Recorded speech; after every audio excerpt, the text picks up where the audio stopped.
Hello दोस्तों, कैसे हैं आप। एक बार फिर से हम आपका स्वागत करते हैं आपके अपने YouTube चैनल जीके 360 में।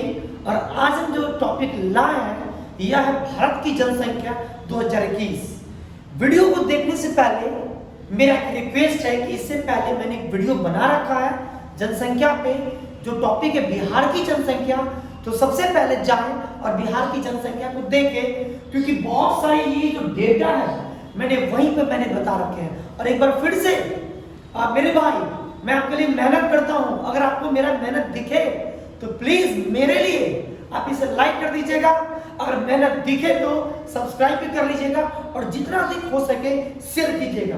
और एक बात और, मैंने बहुत कुछ भारत के डेटा से ले लिया। मैंने इंट्रोस्पेक्ट किया कि जनरली एग्जाम में कहां से क्वेश्चन उठते हैं और मैंने उसी डेटा को कलेक्ट किया है जहां से एग्जाम में पूछे जाते हैं। तो आइए स्टार्ट करते हैं। टॉपिक है बिहार की जनसंख्या, भारत की जनसंख्या 2021। और एक चीज और, ये बहुत इंपॉर्टेंट है, क्योंकि भारत में जनरल कंपटीशन के मामले में कभी कोई ऐसा एग्जाम ही नहीं होता है जहां से भारत की जनसंख्या से एक या दो क्वेश्चन ना आ जाए। तो वीडियो को ध्यान से देखें, अंत तक देखें और मेरी मेहनत देखें। तो प्लीज मेरी मदद के लिए जितना अधिक से अधिक हो शेयर कीजिएगा, सब्सक्राइब करिएगा भी और अपने दोस्तों से सब्सक्राइब करवाइएगा भी। आइए स्टार्ट करते हैं भारत की जनसंख्या। भारत की जनसंख्या की हम बात कर लेते हैं। तो एक डेटा पहले याद कर लें कि भारत की जनसंख्या कितनी है। तो भारत की जनसंख्या वर्तमान में है 1 अरब। मैं बात कर रहा हूं 2011 की जनसंख्या के हिसाब से। तो जब जनसंख्या 2011 के हिसाब से जो भारत की जनसंख्या थी वह था तकरीबन 1 अरब 21 करोड़। अगर आप इसे एग्जैक्टली डाटा में देखेंगे, डेटा में, तो यह था 1 अरब 21 करोड़ 8,54,977।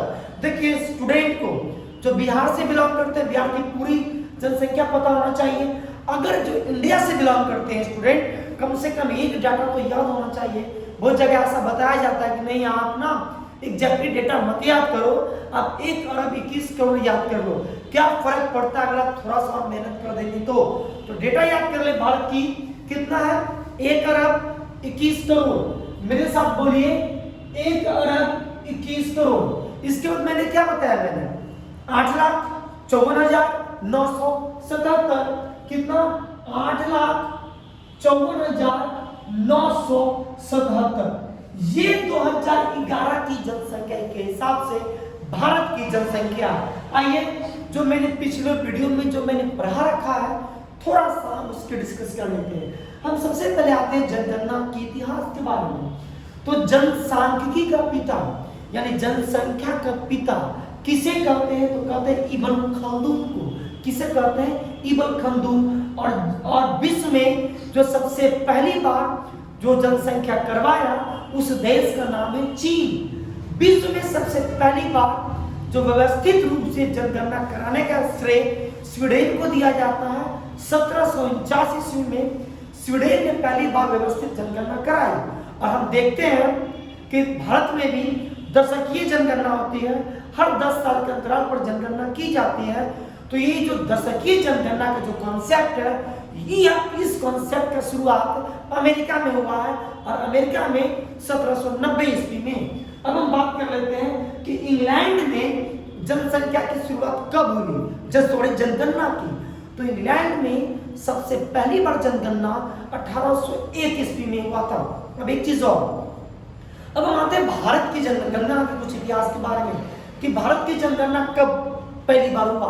तो देखिए, जब महारानी विक्टोरिया जो थी वो भारत में 1861 में ही जनगणना करवाने का प्रयास कर रही थी। लेकिन आपको पता होगा कि उससे पहले ही 1857 की क्रांति हो जाती है और 1857 की क्रांति के कारण से भारत में जनगणना कराना, इस प्रस्ताव को कैंसिल कर दिया गया। और भारत में जो प्रथम जनगणना करवाई गई वो 1872 ईस्वी में करवाया गया। और उस समय जो वायसराय थे, वायसराय का नाम था लॉर्ड मेयो। क्या नाम था? Lord Mayo. ये छूट गया था, मैंने पहले बता रखा है। लेकिन जब भारत में पहली बार 1872 में जनगणना वायसराय लॉर्ड मेयो के शासनकाल में हुआ, लेकिन यह डेटा जो था, इस जनगणना का डेटा अवैज्ञानिक घोषित कर दिया गया। अतः नियमित जनगणना सबसे पहली बार 1881 ईस्वी में हुई और इस समय जो भारत के वायसराय थे उनका नाम था लॉर्ड रिपन। क्या नाम था? Lord Ripon. अब हम बात कर लेते हैं कि भारत के प्रथम जनगणना आयुक्त कौन थे। तो यह जब जनगणना करवाया गया था 1871 और 1872 और 81 ईस्वी में, इस समय जो भारत के जनगणना आयुक्त थे, कह सकते हैं जब ब्रिटेन आधिपत्य था, तो उस समय भारत के जनगणना आयुक्त डब्ल्यू.सी. क्लोडे। स्वतंत्र भारत के प्रथम जनगणना आयुक्त जो थे उनका नाम है आर्य गोपालाचारी और स्वतंत्र भारत की प्रथम जनगणना 1951 ईस्वी में हुई है। और हम बात कर लेते हैं 15वीं जनगणना 2011 के बारे में। तो जब 15वीं जनगणना हुई 2011 में, उस समय भारत के महापंजीयक एवं जनगणना आयुक्त जो थे सी चंद्रमौली थे। और वर्तमान भारत यानी जो आज हम वीडियो बना रहे हैं, यह वीडियो हम सितंबर में बना रहे हैं, 2022 में बना रहे हैं, तभी वर्तमान भारत के महापंजीयक एवं जनगणना आयुक्त का नाम है वो है विवेक जोशी। अब हम बात कर लेते हैं कि अब तक भारत में कुल कितनी जनगणना हो चुकी। तब तक भारत में 15 जनगणना हो चुका है, 15। और हम स्वतंत्र भारत की बात करें, तब तक स्वतंत्र भारत में 7 बार जनगणना हो चुका है। कितने बार हो चुका है? 7 बार। अब हम बात कर लेते हैं 2011 की जनगणना, जो स्वतंत्र भारत की कह सकते हैं 7वीं जनगणना थी। यह कुल जनगणना क्रम का 15वां था, 15वां। और मैंने यहाँ पे लिखा है यह स्वतंत्र भारत का 7वां जनगणना था। और 2011 की जनगणना का जो शुभंकर था वो प्रगणक शिक्षिका थी। और 2011 के जनगणना का आदर्श वाक्य था, हमारी जनगणना हमारी भविष्य। अब हम बात कर लेते हैं जो 2011 में जनगणना हुआ था, समूचे भारत को 640 प्रशासनिक जिलों में बांटा गया। और हम बात कर लेते हैं विषय का, तो जनगणना केंद्र सरकार की सूची में रखा गया है। जनगणना करवाना भी केंद्र सरकार की दायित्व होती है। इसका वर्णन हमारे संविधान के 7वीं अनुसूची में है। अनुच्छेद की बात करें तो 246 में है और 246 के क्रम संख्या 69 पर जनसंख्या वर्णित है। तो यह जो भी कुछ मैंने बताया, यह मैंने पिछले वीडियो में बता रखा है। आप पहले उसे देखें और आप हम बढ़ते आगे की तरफ देखें। मैंने यहाँ पे डेटा लिखा है जो एग्जाम में पूछे जाते हैं। एक तरफ विशेष, एक तरफ डेटा। टॉप 3 राज्य देखेंगे। क्या देखेंगे? टॉप 3 राज्य हम लोग पढ़ेंगे यहाँ पर राज्य। और यहाँ पर देखेंगे सबसे कम टॉप 3, यहाँ भी राज्य देखेंगे एक एक मामले में। चलिए सबसे पहले बात कर लेते हैं किसकी? जनसंख्या की। मैंने बोर्ड पे लिख रखा मैंने जनसंख्या की बात करते हैं। तो देखिए वर्तमान भारत की जनसंख्या कितनी है? तो मैंने अभी आपको बताया 1,21,08,54,977। तो आप इसे लिख दीजिए कि वर्तमान भारत में 1,21,08,54,977 जनसंख्या है जनगणना 2011 की हिसाब से। अब इसी भी बात कर लेते हैं मेल जनसंख्या और फीमेल जनसंख्या की। तो भारत में जो मेल जनसंख्या है, यह परसेंटेज में आप याद कर ले 51.47। कितना है? यह है 51.47%। अब हम बात कर लेते हैं फीमेल जनसंख्या की। तो जब आप घटा देंगे 100 में तो कितना आ जाएगा? 48.53% कुल जनसंख्या का फीमेल है।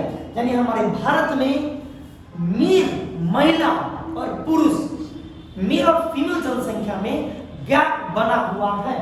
अब हम बात कर लेते हैं टॉप 3 राज्य जहां पर जनसंख्या सबसे ज्यादा है।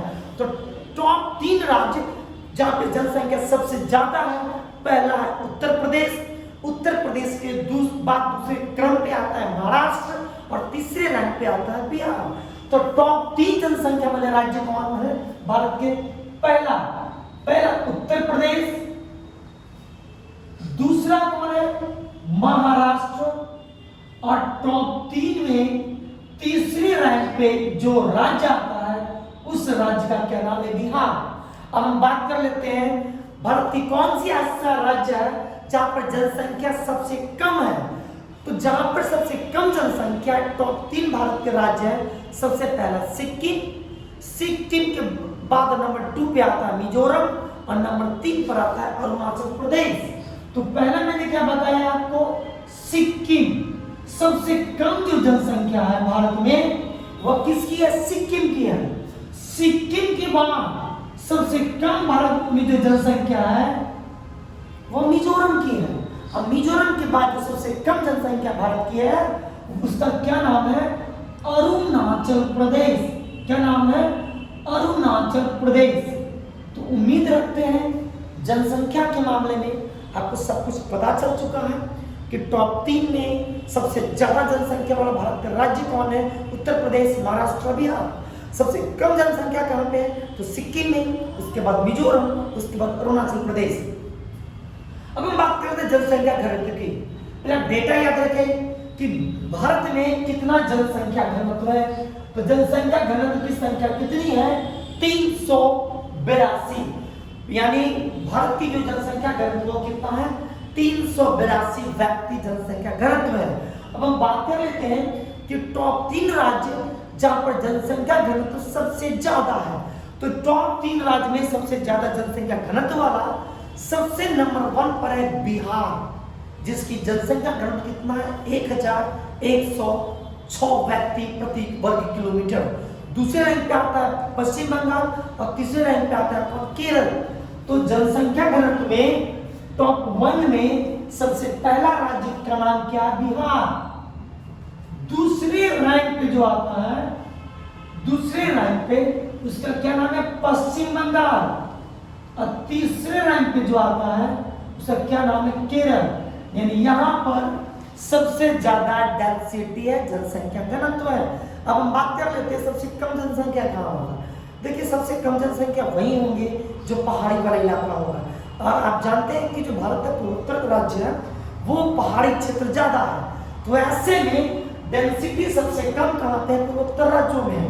सबसे कम जो डेंसिटी है वो अरुणाचल प्रदेश की मात्र 17 व्यक्ति प्रति वर्ग किलोमीटर रहते हैं।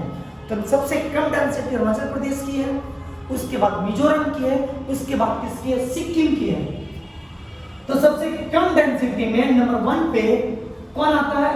अरुणाचल प्रदेश। कौन आता है? अरुणाचल प्रदेश। नंबर 2 पे कौन आता है? तो नंबर 2 पे आता है मिजोरम। कौन आता है? मिजोरम। और नंबर 3 पे कौन आता है? सिक्किम। कौन आता है? सिक्किम। देखिए हम आपको फ्री में याद करवा देंगे यह डेटा। कैसे याद करेंगे फ्री में डेटा? तो देखिए जहां पे जनसंख्या सबसे कम था, इसी टॉप 3 को उलट देंगे तो कौन आ जाएगा? अरुणाचल। नंबर 2 पे कौन आ जाएगा? मिजोरम। नंबर 3 पे कौन आ गया? सिक्किम। सबसे कम जो जनसंख्या है उसी 3 को उलट देंगे तो वहां पे जनसंख्या घनत्व तो सबसे कम है। तो उम्मीद रखते हैं कि जनसंख्या घनत्व सबसे ज्यादा कहाँ है, ये आपको याद हो चुका है, और सबसे कम कहाँ पे है यह भी आपको पता चल चुका होगा। अब हम बात कर लेते हैं दशकीय वृद्धि, यानी 10 सालों में भारत की जनसंख्या कितनी बढ़ी। तो भारत की जो दशकीय वृद्धि रहा वो 17.7 रहा, यानी 2001 से लेकर 2011 तक भारत की जनसंख्या में 17.7% वृद्धि देखने को मिला है। और सबसे ज्यादा वृद्धि कहाँ देखने को मिला? तो देखिए सबसे ज्यादा वृद्धि वही होगा जहां पे जनसंख्या सबसे कम होगा। कोशिश वही होगी कि जहां पे जनसंख्या सबसे कम है वहां की जनसंख्या को क्या किया जाए? प्रमोट किया जाए।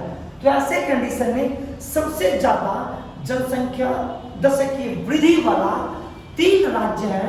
पहला मेघालय, दूसरा अरुणाचल प्रदेश और तीसरा बिहार। याद हो चुका होगा। सबसे ज्यादा दशकीय वृद्धि कहां पे हुई? तो कहेंगे मेघालय में।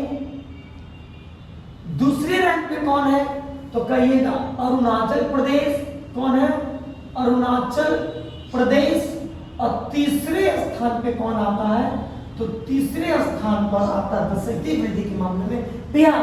अब हम बात कर लेते हैं कि सबसे कम जनसंख्या वृद्धि यानी 10 वर्षों में सबसे कम जनसंख्या का वृद्धि हुआ।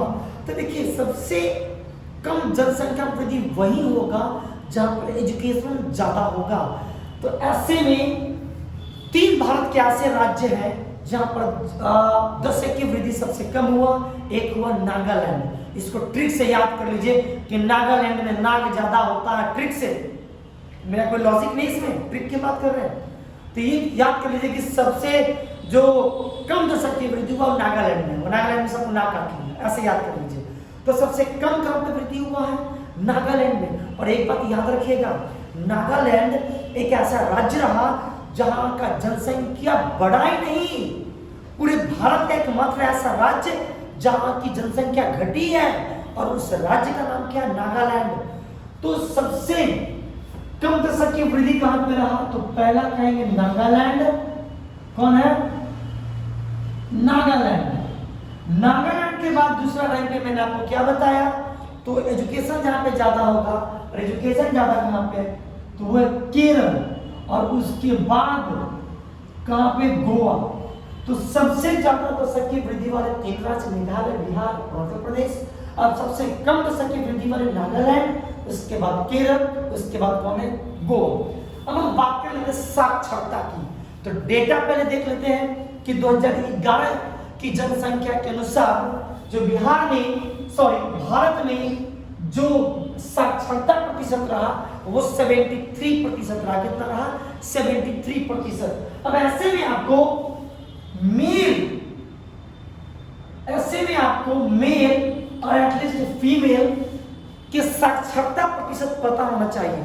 तो जो मेल की जो साक्षरता प्रतिशत है वो 80.9% है और फीमेल की जो साक्षरता प्रतिशत है वो 64.6% है। यानी मेल का मैंने आपको बताया 80.9%। पूरी भारत का 80.9% मेल वो क्या साक्षर है।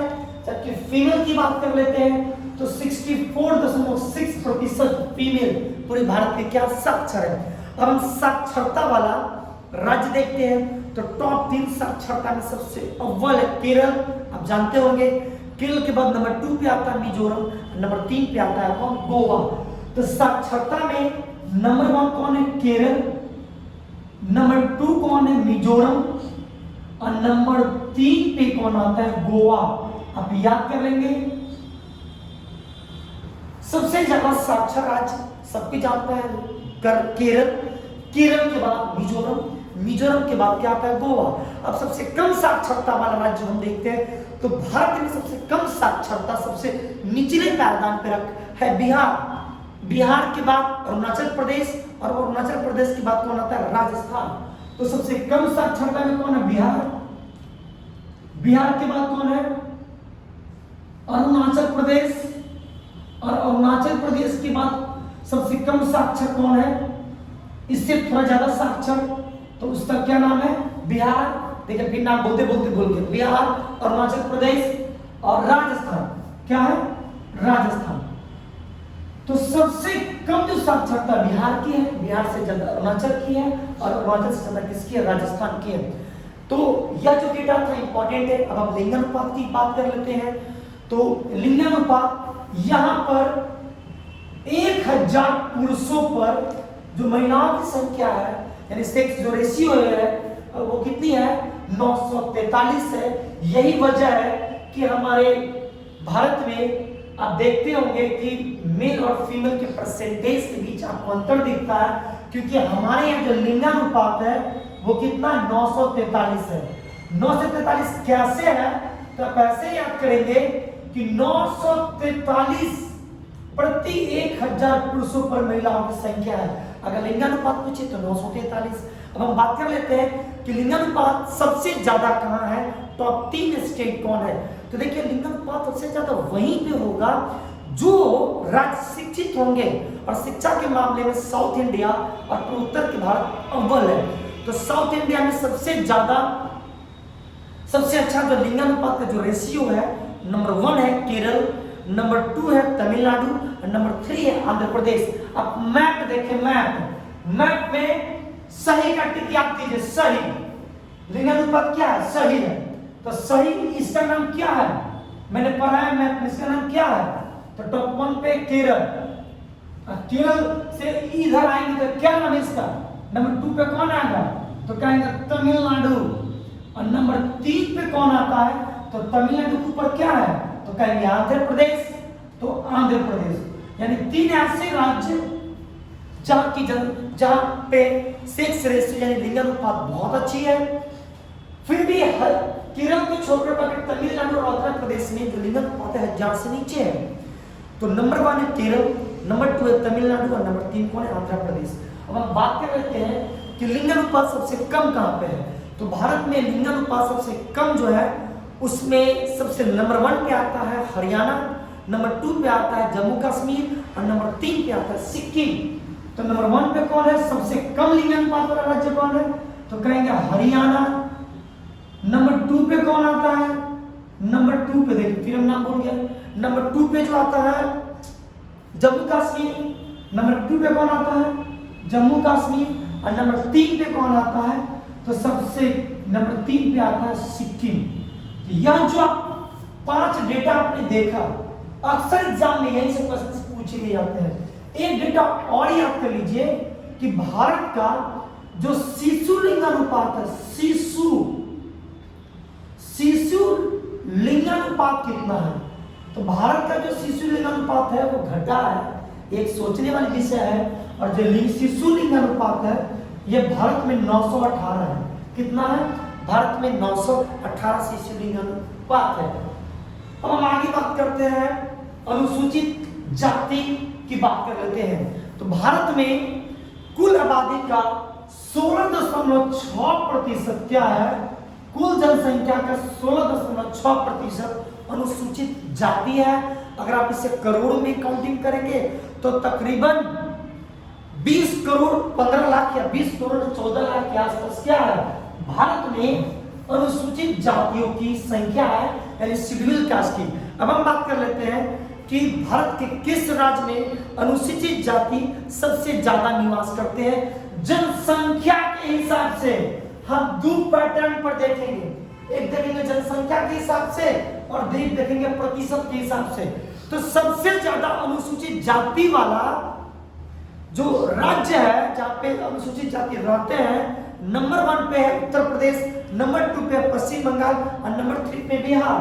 तो नंबर 1 पे कौन, उत्तर प्रदेश, नंबर 2 पे कौन आता है पश्चिम बंगाल वेस्ट बंगाल और नंबर 3 पे कौन आता है बिहार। कौन आता है नंबर 3 पे, बिहार।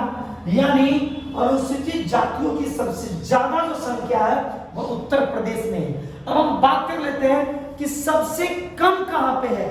तो देखिए सबसे कम डेटा नहीं बता सकते हैं, क्यों, क्योंकि भारत के कुछ ऐसे राज्य हैं जहां पर अनुसूचित जाति निवासी नहीं करते हैं। जैसे आपको पता होगा नागालैंड में, अरुणाचल प्रदेश ऐसा राज्य है जहां पर एक भी अनुसूचित जाति नहीं रहते हैं। तो यहां से क्वेश्चंस नहीं आ रहा। अब हम बात कर लेते हैं भाई परसेंटेज कि भाई प्रतिशत के हिसाब से, यानी प्रतिशत के हिसाब से सबसे ज्यादा कहां पर अनुसूचित जाति निवास करती है।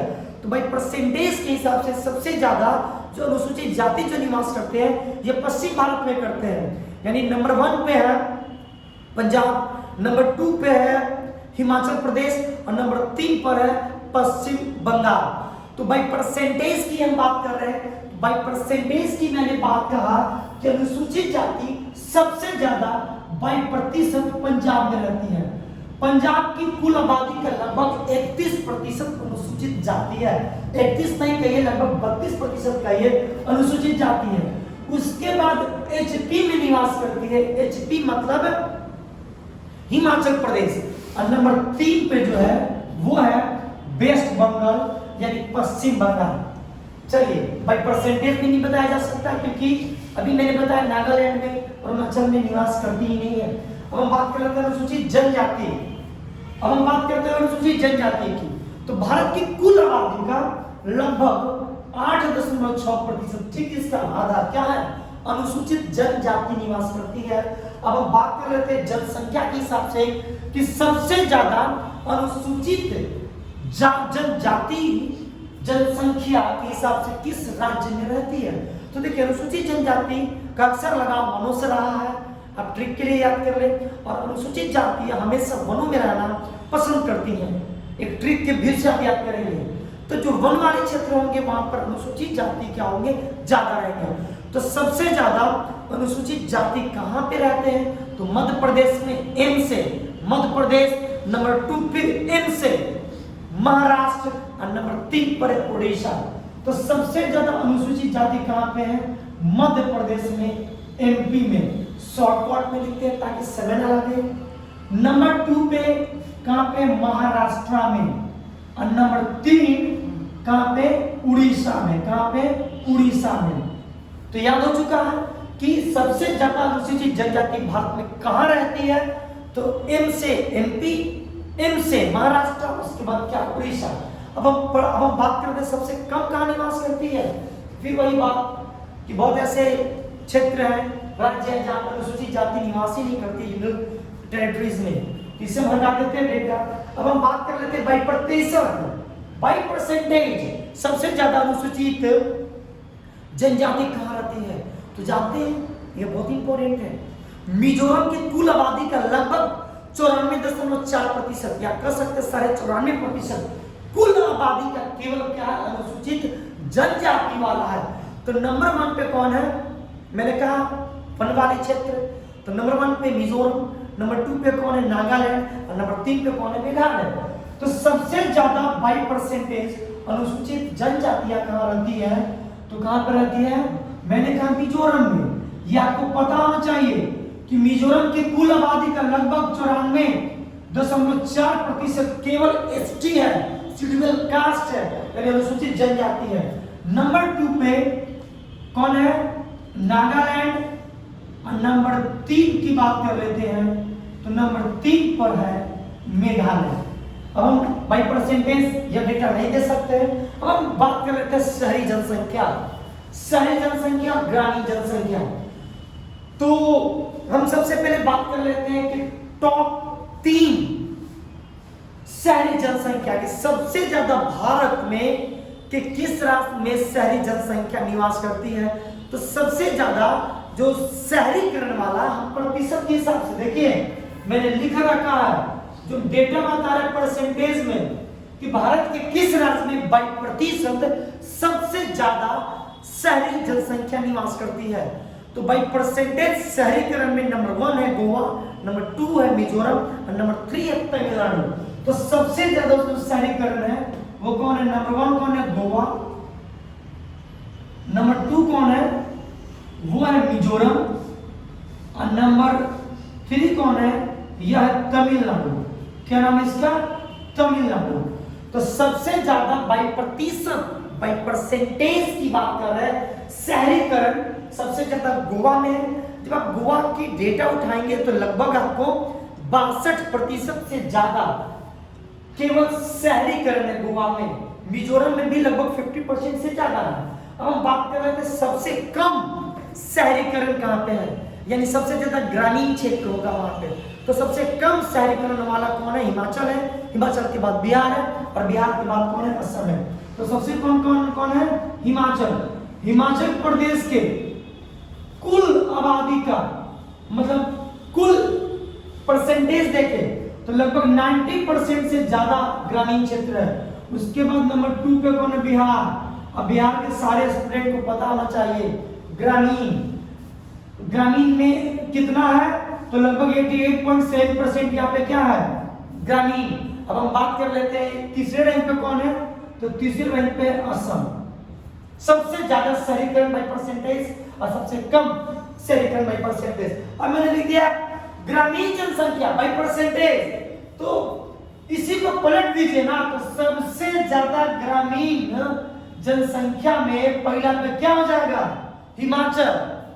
नंबर 2 पे कौन हो जाएगा, बिहार। नंबर 3 पे कौन हो जाएगा, असम। जब सबसे ज्यादा शहरीकरण यहाँ पे है तो सबसे ज्यादा जो ग्रामीण क्षेत्र यहाँ पे है, तो इसी चीज को यहाँ लिख दीजिए कि सबसे ज्यादा ग्रामीण बाई परसेंटेज कहाँ निवास करती है, तो हिमाचल प्रदेश में लगभग 90%। दूसरा कौन, बिहार। तीसरा कौन है, असम। खत्म हो चुका है। और एक चीज और आप याद कर लीजिए, मैंने कुछ विशेष लिखा, मैंने केंद्र शासित प्रदेश को मैंने, जैसे केंद्र शासित प्रदेश में सबसे ज्यादा जनसंख्या कहाँ पे है, तो केंद्र शासित प्रदेश में जो सबसे ज्यादा जनसंख्या है वो दिल्ली की है। किसकी है? दिल्ली की है। और सबसे कम जनसंख्या किसकी है? तो जो सबसे कम जनसंख्या है वो लक्षद्वीप की है। किसकी है? लक्षद्वीप की है। याद रखेंगे कि केंद्र शासित प्रदेश की बात कर रहे हैं, सबसे ज्यादा जनसंख्या दिल्ली की है, सबसे कम किसकी है? लक्षद्वीप की है। फिर हम बात करते हैं डेंसिटी की, तो सबसे ज्यादा जो डेंसिटी है वो किसकी है? दिल्ली की ही है। लेकिन केंद्र शासित प्रदेश में सबसे कम जो जनसंख्या घनत्व है वो है अंडमान निकोबार। किसका है? अंडमान एंड किसका? निकोबार द्वीप समूह, अंडमान निकोबार द्वीप समूह का। अब हम बात कर लेते हैं किसका? दशकीय वृद्धि का। तो सबसे ज्यादा दशकीय वृद्धि कहां पे हुआ है? तो सबसे ज्यादा दशकीय वृद्धि हुआ है दादर नगर हवेली दमन व दीव की। अब आपको पता होगा कि दादर नगर अलग होगा, सॉरी हम 2011 की जनसंख्या की बात करें, उसी डेटा को याद रखें। अभी जो बढ़ गया है आप इसे याद ना रखें। तो दशकीय वृद्धि में सबसे ज्यादा कहां पे है? दादर नगर हवेली और कहां? दमन एवं दीव। यहाँ पे दशकीय वृद्धि सबसे ज्यादा हुआ है, जबकि सबसे कम जो दशकीय वृद्धि हुआ है ये हुआ है लक्षद्वीप में। कहां पे हुआ है? लक्षद्वीप में। आप लिखते चले। हम बात करें तो लिंगानुपात, बहुत इंपॉर्टेंट। सबसे ज्यादा लिंगानुपात किसकी है? पांडुचेरी की है। और सबसे कम किसकी है? किसका है? पांडुचेरी की। और सबसे जो कम है वो दमन एवं दीव का है। किसका है? दमन एवं दीव का है। आप ट्रिक से याद कर सकते हैं कि पुदुचेरी, अभी वर्तमान इसका नाम है पुदुचेरी। पुदुचेरी की जो लिंगानुपात सबसे अच्छी है और सबसे कम कहां पे है? तो जहां पे दमन हुआ, नाम से ट्रिक के लिए याद कर ले, दमन हुआ था। किसका हुआ है? कहां पे हुआ है? दमन एवं दीव की। अब हम बात कर लेते हैं साक्षरता की। तो सबसे अच्छी जो साक्षरता है केंद्र शासित प्रदेशों में वो किसकी? लक्षद्वीप की है। किसकी है? लक्षद्वीप की। जो जबकि सबसे कम जो है वो दादर एवं नगर हवेली की है। किसकी है? दादर एवं नगर हवेली की। यह चीज आपको याद हो चुका है। अब हम बात कर लेते हैं कुछ एक्स्ट्रा फैक्ट की, जैसे महाविभाजक वर्ष। अक्सर एग्जाम में आता है कि किस वर्ष को महाविभाजक वर्ष की संज्ञा दी गई है।